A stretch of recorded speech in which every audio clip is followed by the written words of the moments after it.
नमस्कार, घटना चक्र बुक वीडियो के इस शैक्षणिक मंच पर आपका स्वागत है। हमारा उद्देश्य है ज्ञान को सरल, स्पष्ट और सुलभ रूप में आप तक पहुंचाना। आइए आरंभ करते हैं अध्ययन और सफलता की इस यात्रा को। नमस्कार। कभी सोचा है भारत के ऊंचे पहाड़ों और गहरे समंदर में ऐसे कौन से छिपे हुए खजाने हैं जिन्हें बचाना बहुत बहुत जरूरी है? आज हम ऐसे ही दो खास तरह के कंजर्वेशन एरियाज के सफर पर निकलेंगे। एक तरफ है जमीन पर पहाड़ों और जंगलों में फैले इलाके और दूसरी तरफ समंदर के अंदर छिपे उम्मीद के कुछ रोशन ठिकाने। पर इससे पहले कि हम आगे बढ़े, एक सवाल पर जरा रुकते हैं। आखिर समुद्र के किसी कीमती हिस्से को होप स्पॉट का दर्जा मिलता कैसे है? मतलब ऐसा क्या खास होता है उसमें?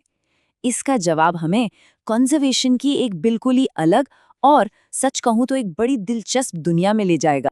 तो चलिए शुरू करते हैं। सबसे पहले बात करते हैं यूनेस्को के बायोस्फीयर रिजर्व्स की।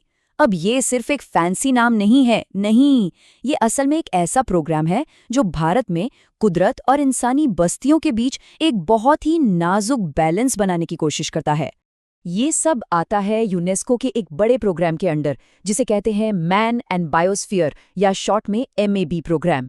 इसका सीधा सा मकसद है साइंस की मदद से इंसानों और उनके पर्यावरण के बीच रिश्ते को और बेहतर बनाना, उसे सस्टेनेबल बनाना।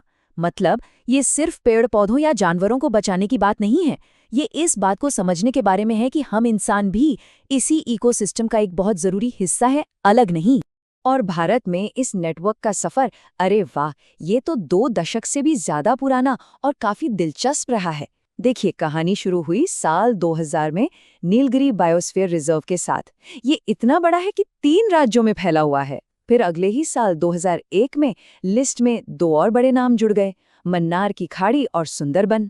और जैसा कि इस टाइमलाइन में दिख रहा है, ये सिलसिला रुका नहीं। ग्रेट निकोबार के द्वीपों से लेकर सिक्किम के बर्फीले पहाड़ों में कंचनजंगा तक ये नेटवर्क बस फैलता ही गया। तो सवाल ये है कि आज ये नेटवर्क कैसा दिखता है, मतलब ये कहाँ-कहाँ फैला हुआ है। चलिए अब एक नज़र भारत के उन सभी रिजर्व्स पर डालते हैं जिन्हें यूनेस्को की इस प्रेस्टिजियस वर्ल्ड लिस्ट में जगह मिली है। अच्छा, इस लिस्ट में जो बात सबसे ज्यादा हैरान करती है वो है इन जगहों की डाइवर्सिटी, मतलब इनकी भौगोलिक विविधता। यहाँ कुल 13 साइट्स हैं, पर ये सिर्फ 13 नामों की एक लिस्ट नहीं है।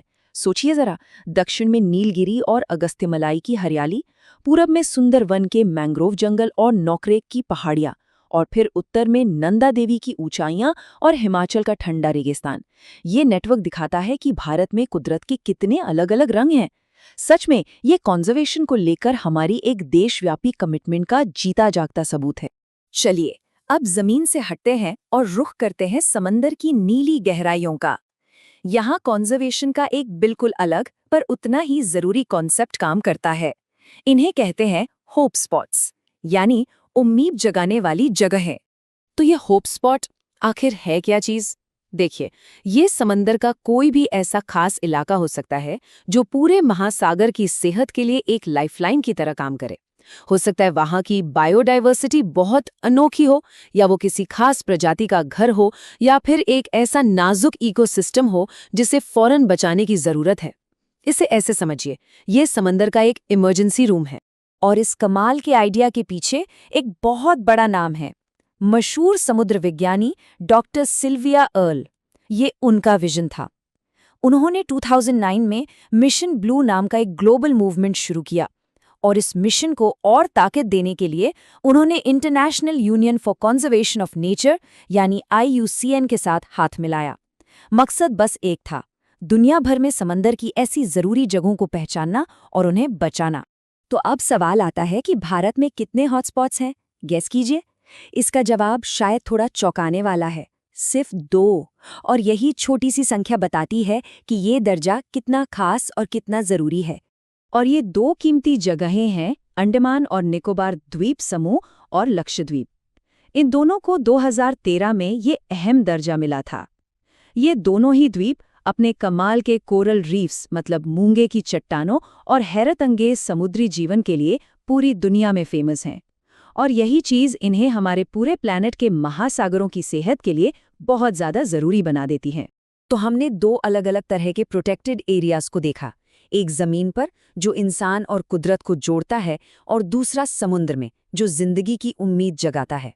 तो अब इन दोनों तरीकों को एक साथ रखकर कंजर्वेशन के भविष्य के बारे में क्या समझा जा सकता है?